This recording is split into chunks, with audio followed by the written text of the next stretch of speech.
the 7th of October 2023, the Middle East has been caught in a maelstrom of conflict and political upheaval.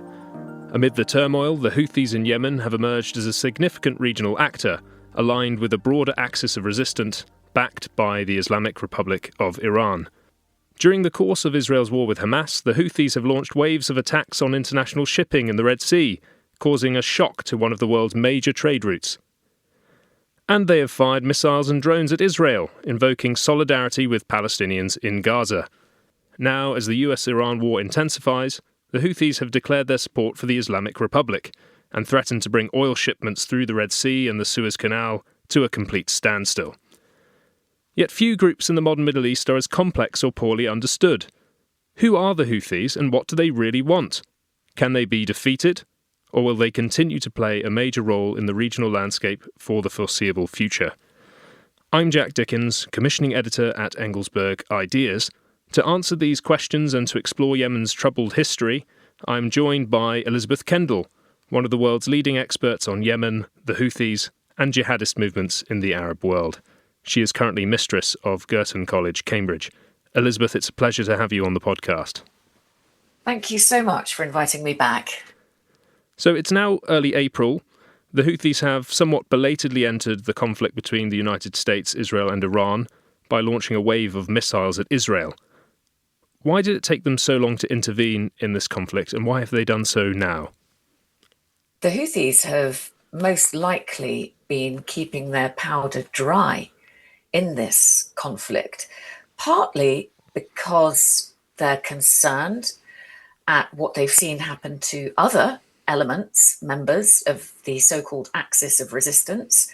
And by that, I mean the decimation of Hamas and also of Hezbollah in Lebanon, and of course, quite dramatic strikes on Iran itself, which shows that all of those movements have been infiltrated by intelligence operatives likely from Israel. But the other reason they'll have hung back is that they probably wanted to play their card at just the right moment.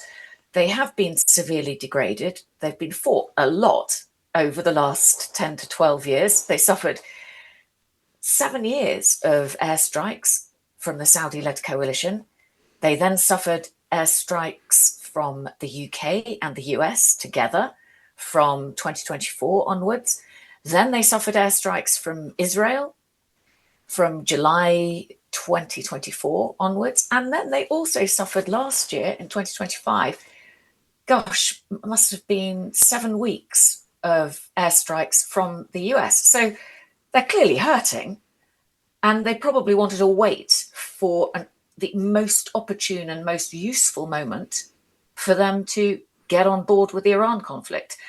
And given that Iran is under extreme pressure right now, with US troops arriving in the region for a potential ground offensive, and with ongoing intensive airstrikes against Iran, this was a time for Iran and its axis to play the Houthi card.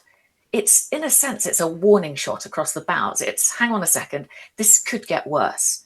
We're telling you, we're signaling to you, America, we're signaling to you that we still have cards to play, that this conflict could still escalate, that the conflict could get worse, it could expand, and that the trade and economic fallout from this conflict could spiral if we choose to train guns on the Red Sea and the Bab el-Mandab as well as on the Strait of Hormuz. Yes, I wonder if you could talk a little bit more about the cards that the Houthis have to play now in this conflict. Because much of the analysis so far has focused on the crisis caused to the global oil trade in the Strait of Hormuz, but the Houthis also have the ability to cut off another major global choke point for the economy, the global economy, which you have described. The Bab el-Mandeb Strait, which is obviously between Yemen in the Arabian Peninsula and Djibouti on the east coast of Africa, and it feeds up to the Red Sea and the Suez Canal. Can you explain the threat that the Houthis entering into this war poses to the world economy, and also reflect on any other cards that they might be able to play at this moment? Yes, sure. So The issue for the global economy now is that with Hormuz being all but impassable, a lot of the oil export from Saudi Arabia, for example, has switched now to going through a port on the west coast of Saudi Arabia, a port called Yanbu. And the share of global seaborne crude exports that's going through Yanbu now has quadrupled versus what it was last year. So it's still around about the 10 to 12% mark, but still that's significant when there's a supply shortage. And what's really interesting is that the proportion exported from Yanbu now in very large crude carriers, these are VLCCs, has increased around about 6 times. These massive ships are too big to get through Suez, so they can't head north after they've been filled with crude. They can't then go through Suez past Egypt and into the Mediterranean because they're too big.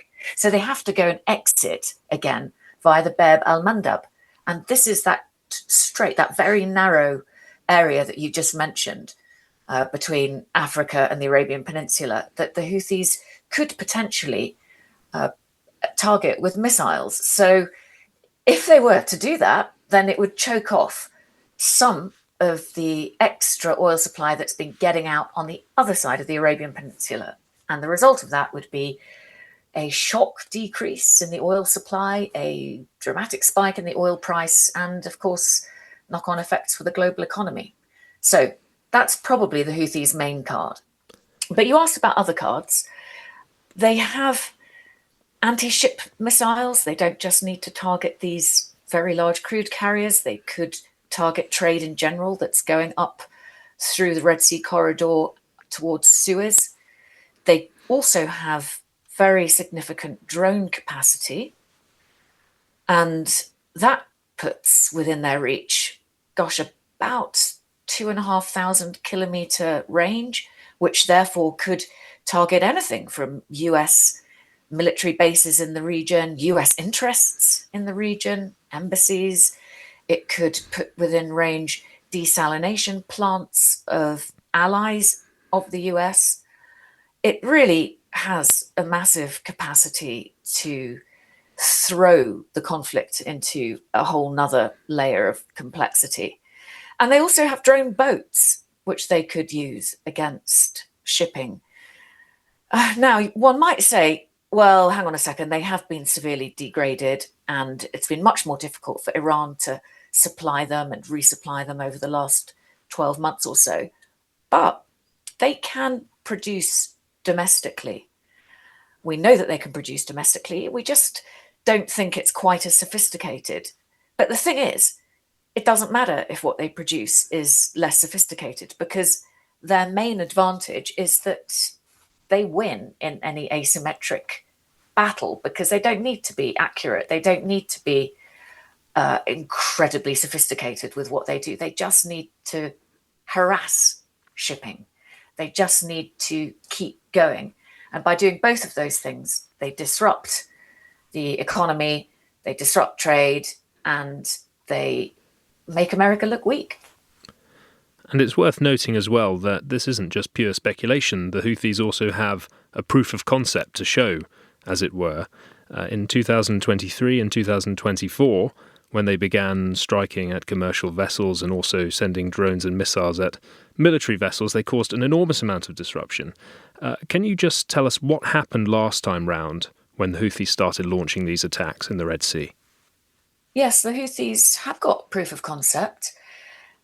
They managed, through their launching of missiles, drones, and occasionally drone boats into the Red Sea, to severely reduce the amount of traffic that was able to get up the Red Sea corridor towards Suez.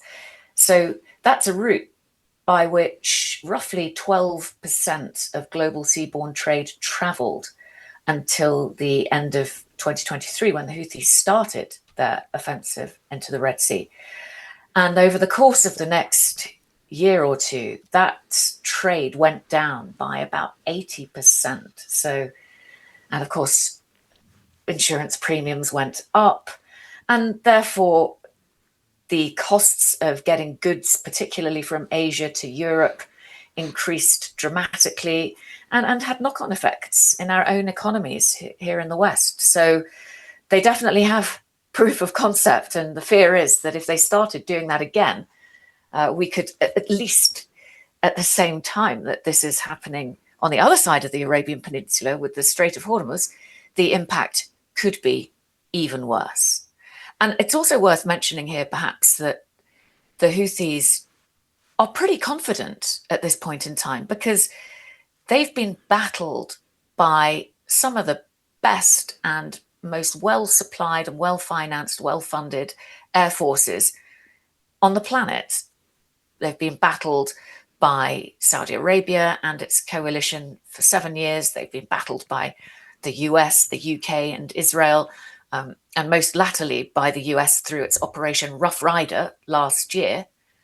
And between March and May last year, the US just persistently bombed and intensely bombed the Houthis, and yet they survived. So for them to come out the other side of such a long campaign waged against it by the United States was a signal to them that the US is not invincible, that they probably are invincible, and most importantly, that they have God on their side.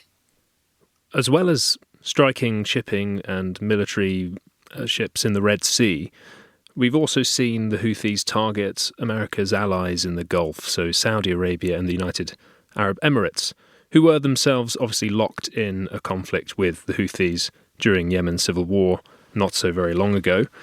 Do you think we're likely to see the Houthis try and play that card as well? Will they try and hit the soft underbelly of America's allies in the region? Well, that's a very good question. Now, the Houthis can certainly threaten to do that, but I'd be surprised if they do, and that's because they wouldn't want a concerted regional effort against them, because they had just come to a relatively even keel inside the internationalized civil war in Yemen. There's been a truce, more or less, since April 2022 in that war. And by truce, I mean that a kind of cessation of hostilities, of major hostilities between the Houthis and between their opponents in the coalition led by Saudi Arabia. So although there are skirmishes and clashes from time to time, there haven't been big rounds of airstrikes or major battles between Saudi Arabia and the UAE and the Houthis.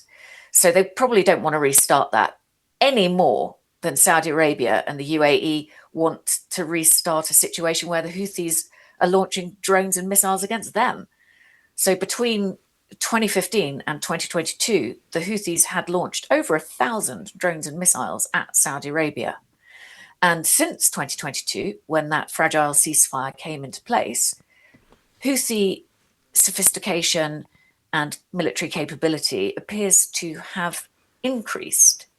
Now, although their stockpiles have been reduced, that doesn't mean they don't still have some sophisticated weaponry left. So they could easily now be in a position to target in a much more precise and accurate way particular installations, perhaps energy, perhaps desalination in those Gulf countries.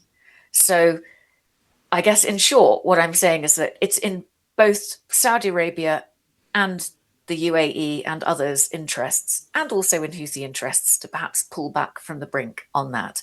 And that's why I think it's far more likely that the Houthis would turn their guns on shipping first. It's interesting listening to you talk about that, because obviously the Houthis are coming to the aid of their allies in Tehran, but at the same time, the way in which they're doing so seems to be based upon a certain calculation of their own self-interests and what it's in their own self-interest to do and what it is in their own self-interest not to do. Can you just explain a little bit more about the tensions potentially in that relationship between the Houthis and Iran? How closely aligned are they? Should we think of the Houthis as straightforwardly as an Iranian proxy, or are they much more independent than we sometimes appreciate?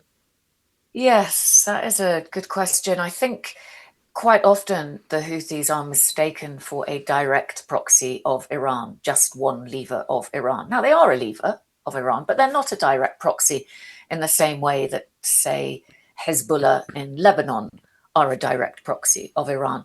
The Houthis do have some agency of their own. But that said, they are so closely aligned with Iran. And over the course of the last 12 years of the Yemeni civil war, they've become ever closer to Iran. They've been supplied by Iran, they've been trained by Iran. And we know that IRGC commanders, so that's Islamic Revolutionary Guard Corps commanders from Iran, have worked and are working closely with the Houthis. They are linked together, the Houthis and Iran, by certain ideology, which is rooted in religion. So they are both Shiite branches, although they're not the same branches of Shiism. And their slogans are very similar. The slogan of the Houthis includes the same phrases as the kind of battle cry of Iran, which are the phrases death to America, death to Israel, and a curse on the Jews. So certainly in those terms, they're very much aligned. But the Houthis do also have a sense of their own self-preservation. They've obviously watched other members of the axis of resistance, like Hamas and Hezbollah, be destroyed, all but destroyed, by Israel and America. And they must be very wary of seeing how well infiltrated Iranian leadership is by intelligence. And so they're probably trying to keep themselves to themselves as long as they can and to act in their own best interests. I have to say, though, that there is a point where the Houthi leader did boast about being even bolder than Iran. And it does help the Houthis reputationally to enter this war at some point, this Iran war, because it burnishes their credentials within the axis of resistance. And it shows that they're not just talk with their death to Israel, death to America. They're actually more than just having their fingers on the trigger. They're willing to act. They are the brave heroes, as they would have it, standing up to Zionist American aggression. And they're probably ambitious for slightly more of a leadership role within the axis of resistance. The Houthi leaders' speeches have been warming up for an intervention by starting to frame the Houthi position as defending the Muslim nation, as pitching the current Iran war as a battle for the Muslim nation. So not specifically helping Iran. And that's quite helpful to the Houthis, because supporting Iran and using one's capacity, military capability to help Iran is not as popular inside Yemen as helping Palestine, helping Gaza, or helping Lebanon would be. And this is also why Israel's ongoing offensive in Lebanon actually helps feed into Houthi narratives of a more concerted Zionist US aggression against the Muslim nation in general. So what am I saying? I'm saying that, yes, the Houthis are very heavily aligned, very closely aligned with Iran, but that they still have their own agency and they won't do anything too existential for themselves. So you could say that they don't want to let a good crisis go to waste. I can't believe how well you summarised what I've just spent 5 minutes saying. Well, that's very kind of you. We do our best at Engelsberg Ideas, anyway. So I think you've touched upon somewhat of the history surrounding this relationship with Iran. I just wonder if you could explain a little bit more about the demography and the religious demography of Yemen itself. You said that obviously the Shia Muslims of Yemen are part of the Zaydi tradition, or they're colloquially known as Fivers. What are the core beliefs of Fiver Shiism, and how does their branch of Islam differ from that of the Sunni majority in Yemen and the type of Shia Islam in Iran? I think it can best be summarized as the fact that these different groups disagree over the succession of the caliphate. So they disagree over issues of leadership and authority. Their core beliefs in the Holy Quran, in the Prophet Muhammad, in Ali, the actual core religious beliefs are, of course, the same. But in terms of leadership and succession and authority, they differ. What the Fivers believe, these are the Zaydi Shiites, which is the group that the Houthis belong to, or the belief group that the Houthis belong to. The reason they're called Fivers is that they differ in whom they believe was the rightful fifth Imam of Islam. They believe that the fifth Imam was Zayd, who was the son of Ali ibn Hussein, and who was the grandson of Hussein. So Zayd led an uprising against the Umayyad Caliphate in the mid-8th century. And the Zaydis therefore regard him as the rightful fifth Imam because he actively rose up against unjust rule. And that's a key requirement for a legitimate Imam. Now, where they differ from the Shiites in Iran is that Iranian Shiites are colloquially known as Twelvers. And you might guess from this that they have a different line of succession, that they believe in a line of 12 divinely appointed imams, not just 5 like the Houthis. They begin in the same place with the appointment of Ali as the first imam, Ali being Muhammad's cousin and son-in-law. But they believe that this line of succession continued all the way through until the 9th century with the Imam Muhammad al-Mahdi, who went into occultation, so into hiding essentially. And they believe that the Mahdi will return at the end of time. Whereas the Houthis don't believe that anyone's returning at the end of time. They just think that authority now resides in someone who has the right kind of qualifications and who preferably is a direct descendant of Muhammad through the line of Hussein, who was Muhammad's martyred grandson. And handily, the Houthi family do in fact claim direct descent from Hussein. So they have, in the eyes of the Houthis and the people they control, most of the people they control, a legitimate claim on power. Now, why this is important? It's important because it's going to be very hard to see how any group that believes they have divinely sanctioned right to authority and to practice a supremacist ideology of that kind, it's going to be very hard to see how they could ever form a power-sharing government in Yemen with the Sunni leadership of the south.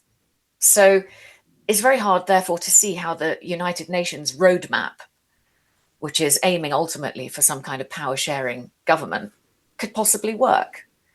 Because essentially, it would have to share power with a group that is not only supremacist, but also has no problem holding the Red Sea to ransom whenever it doesn't like something. So it's quite hard to see how to solve the domestic Yemeni situation in a way that doesn't keep this war spiraling and cycling for generations to come. I think you'll get full marks from our listeners for being able to recall all of the complexities of early Islamic history without really taking a beat. So thank you for that. Just thinking about the origins of the Houthi movement itself in the 1990s, you've written before, including in a very excellent article for Engelsberg Ideas, that the Houthis emerged originally as a kind of religious revivalist movement pushing back against Saudi influence. Can you tell us a little bit more about the origins of the Houthis in this period? Yes. So I'll just go back a little bit further maybe to put this into context, because in the north of what today we call Yemen, there was an imamate of sorts, so a kind of nominally religious state that existed on and off from around about the 9th century right up until the 1960s. And that imamate was toppled in 1962 and a civil war ensued. And that war was between royalists and republicans.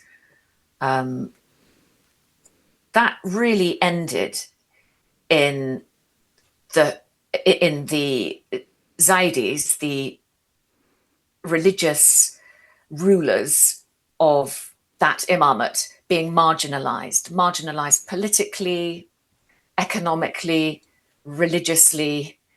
And there were also, at that time and growing over the subsequent decades, attempts by Saudi Arabia at missionary activity of a Salafi Sunni variety in those territories. And as a result, we saw the rise of this movement, this religious revivalist movement, which was known originally as the Believing Youth and has now become known really as the Houthi movement. And it was formed in the late 1980s by Hussein al-Houthi.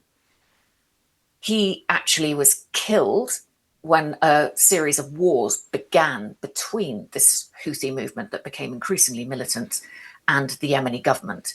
So Hussein al-Houthi was killed in 2004, and the current leader is his younger brother, Abdul Malik al-Houthi.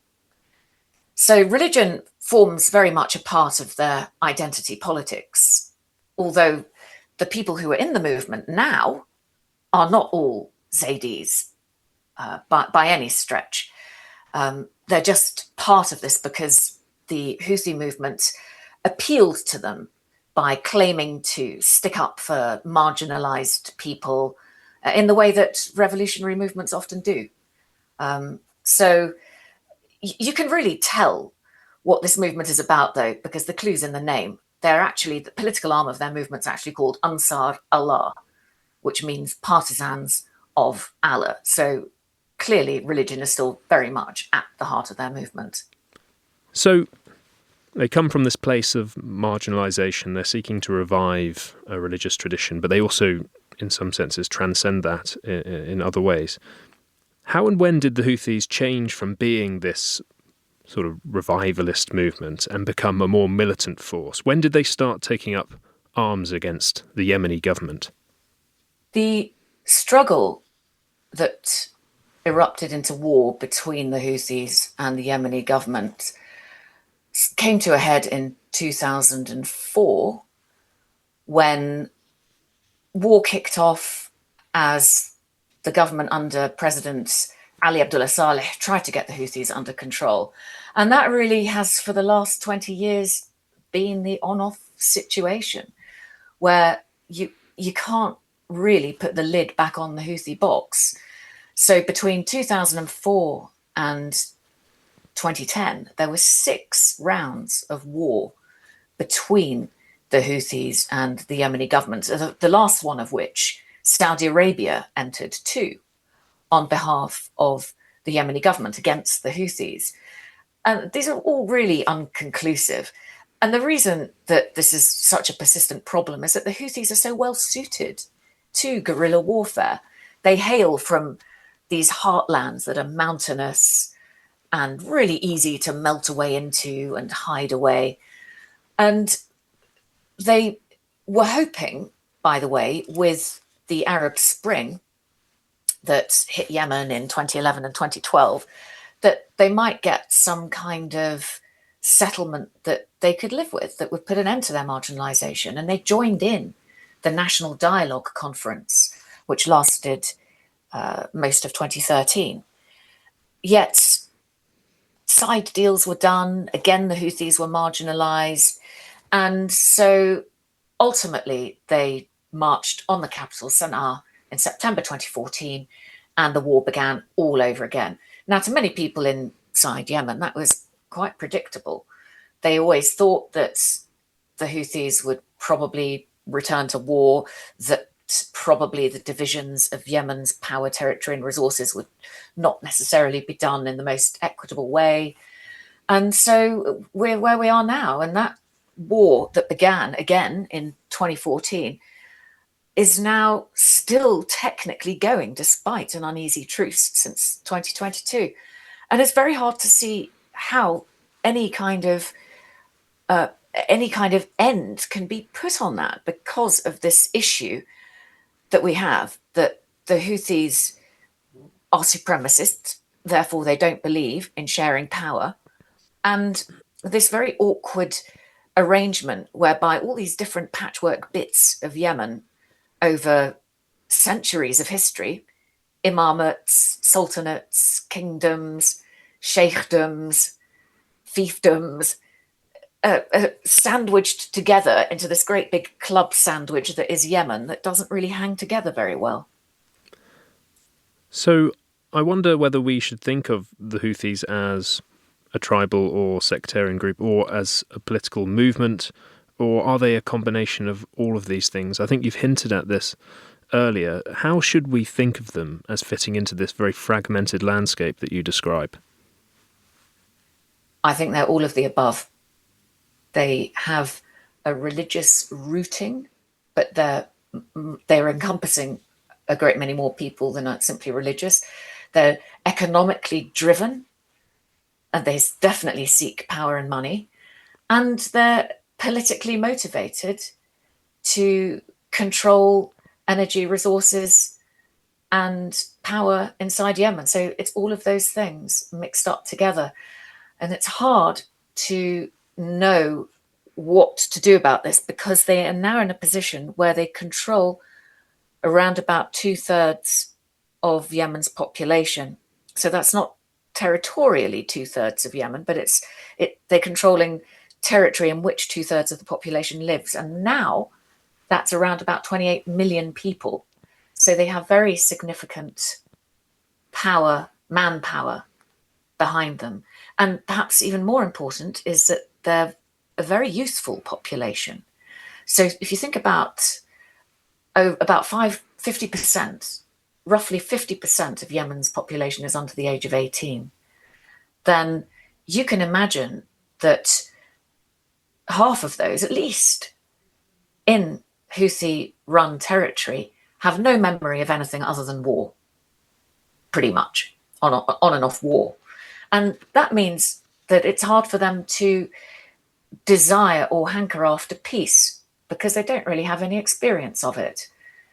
And perhaps one other interesting element to bring in here is that they're very well armed as a population. And the youth have been significantly impacted by Houthi propaganda. We often think about the Houthi levers as the military capability they have and the police apparatus that they have to control the population. But by far, their most effective long-term means of control is through propaganda and their online apparatus, their online feeds, and their music, poetry, and song. They've obviously caused quite a stir on TikTok as well, using that for propaganda purposes. Can you give us a sense of what the Houthi propaganda is like? What sort of language does it use? What sort of mission is it trying to inspire in its followers and its audiences elsewhere? It's really pumped up. That's a good way of describing it. So, listening, there are lots of different kinds of channels. So if we start with the Yemeni war media channel, they have a specially dedicated war propaganda channel. It has really catchy video clips with sort of throbbing, pumping beats to them, where guns are waved and weapons are fired and pictures and images of US warships and planes being blown up are all over it, probably largely AI generated. But it's really, heartbeat inspiring stuff, and it ends up sticking in your mind.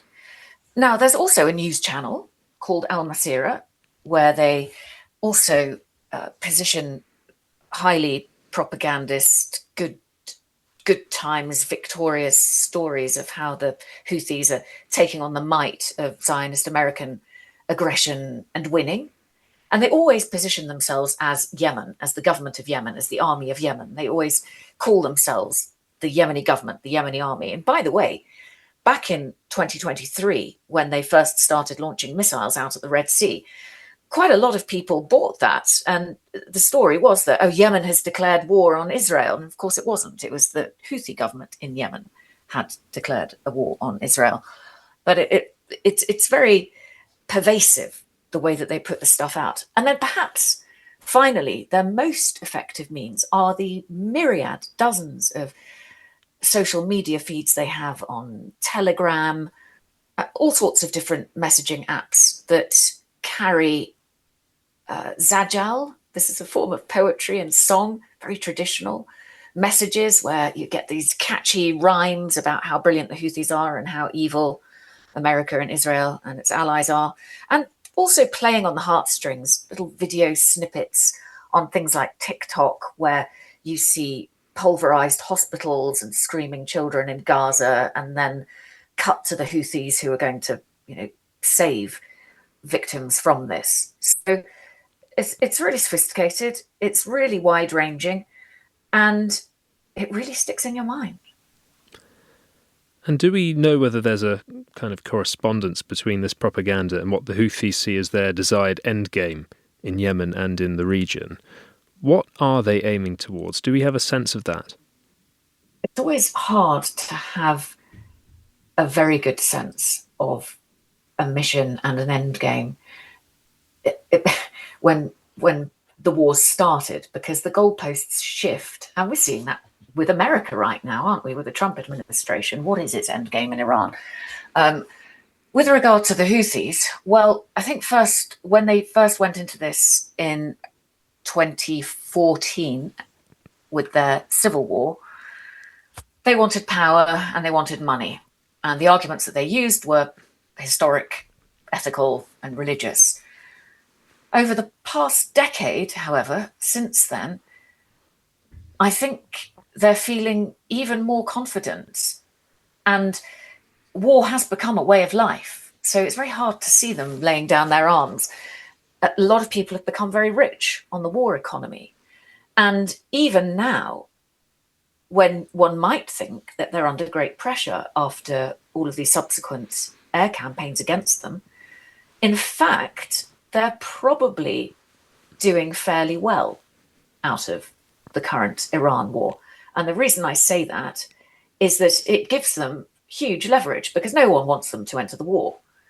And Gulf powers like Saudi Arabia especially will not want, at a time when their oil supplies are already finding it tough to reach market, will not want the Houthis to get stuck into the Red Sea, and in doing so also jeopardize their other revenue streams like tourism, like the realization of their Vision 2030. And so that puts the Houthis in a rather tasty, extractive situation where they might well be trying to negotiate payoffs. And of course, the Houthis also managed a similar kind of protectionist racket on the Red Sea, where some ships were able to pay the Houthis for safe passage via an instrument that the Houthis set up called the Humanitarian Coordination Council, whereby you could pay and then get your ship through without being fired on. So they're actually doing pretty well out of this, and it's not clear that they actually want it to stop necessarily. I mean, this could just carry on at a low level for years. So what would it take to make the Houthis themselves want this situation to stop?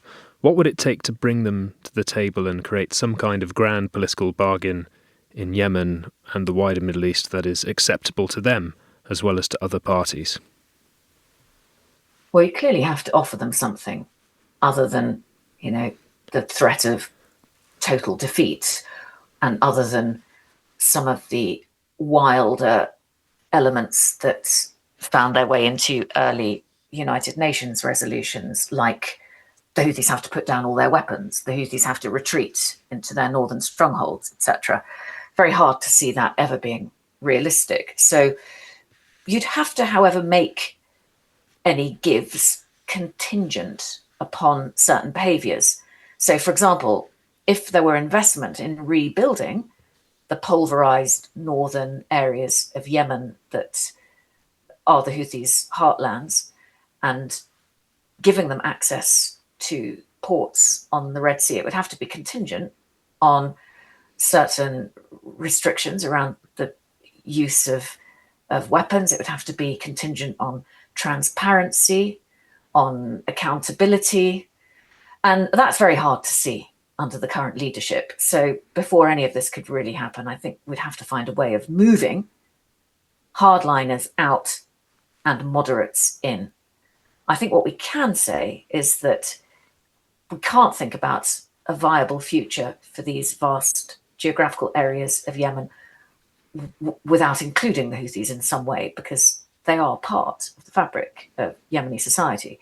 But we need to find ways of building up moderate voices and sidelining hardliners.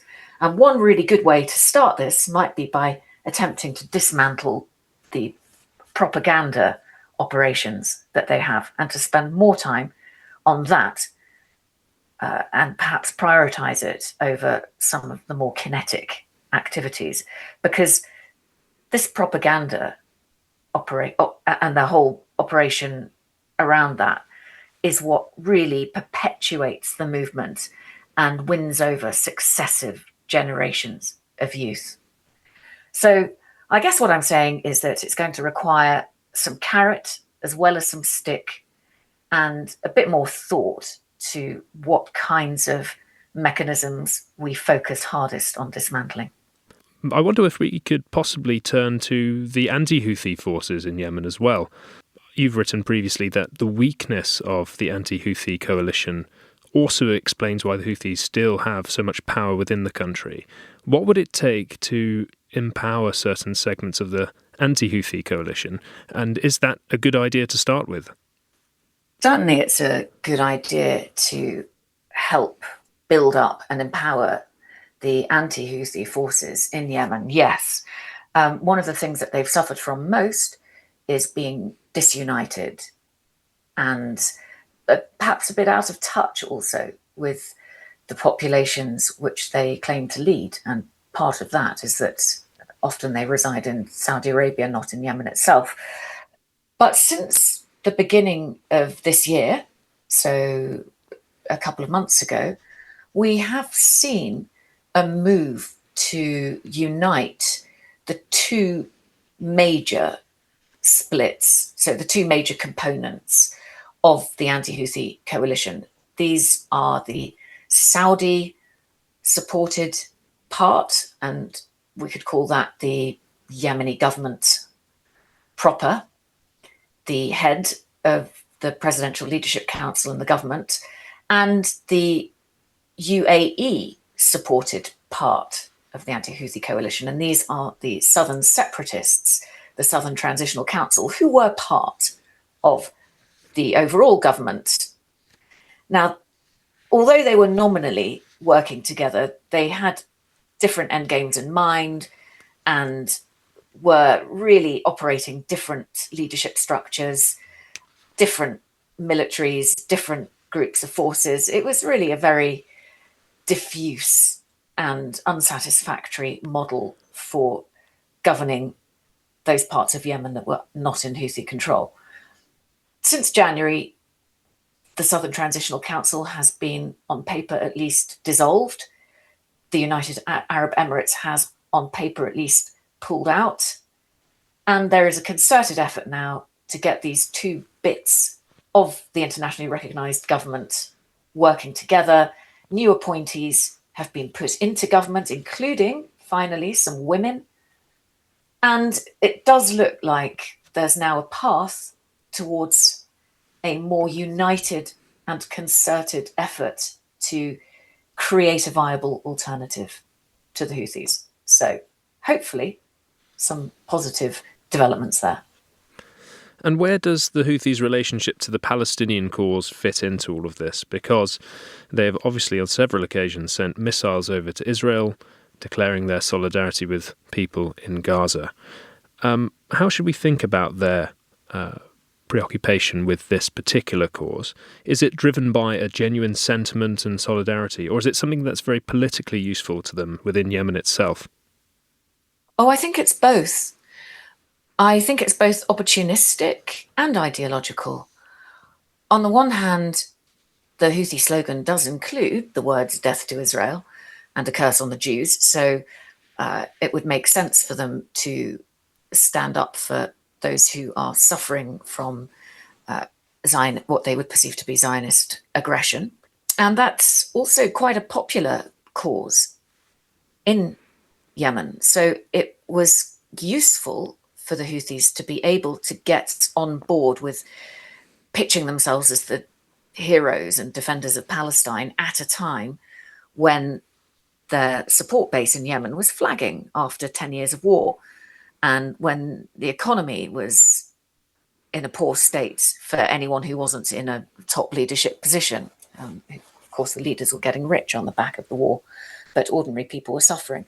So this gave them something that could make them popular and at the same time could fulfill their ideological slogan. So it definitely worked for the Houthis. It worked for them domestically, it worked for them regionally, where they were seen as heroic defenders of Palestine, and it worked for them internationally because they got massive press coverage out of it and suddenly were catapulted onto the world stage. So we'll expect to see that defense of Palestine continue. I think this is also why their entry into the Iran war now has begun not by hitting out at the neighbors, not by immediately launching missiles at ships, but by launching missiles at Israel again, because that's much less controversial amongst its domestic audience and its regional neighborhood as well. So for Western powers and their allies in the region, does resolving the Houthi problem really, in your view, require resolving the Palestinian issue? I think it would be a huge help. Yes, resolving the Palestinian issue resolves a whole lot of problems in the region, not just the Houthi one, because it's so often the card that's wheeled out as the great justification for whatever it is. Removing that justification shoots holes all through the narratives of groups like the Houthis, who can no longer claim to be defending the oppressed people of Palestine. So yes, it wouldn't solve everything, but it would be a massive help. And I want to ask you whether you might provide some predictions now in terms of where we will go next. I know that's a hazardous pursuit at this time in human history, but what do you think is the most likely scenario in Yemen and the Red Sea? Are we likely to see the Houthis turning the Bab el-Mandeb Strait into a Hormuz 2.0, if you will? I'm not going to make any hard and fast prediction, but I think it's a real possibility that the Houthis will try to harass shipping going through the Bab el-Mandeb in order to escalate pressure on America and Israel to pull back from what they're doing in Iran and Lebanon and Palestine. But I think that the Houthis will try to calibrate this in order to ensure that they don't provoke a massive new campaign against them. So we might not have the full fireworks display in the Bab el-Mandeb, but I would expect that if the Houthis do turn their attention there, that it will be a drip feed of drones and missiles, enough to harass shipping, enough to hurt trade circulation, and enough to have an impact on the global economy, but not enough to provoke some kind of attack on them, which might prove existential. Elisabeth Kendall, thank you very much. You're so welcome. Thank you for the invitation.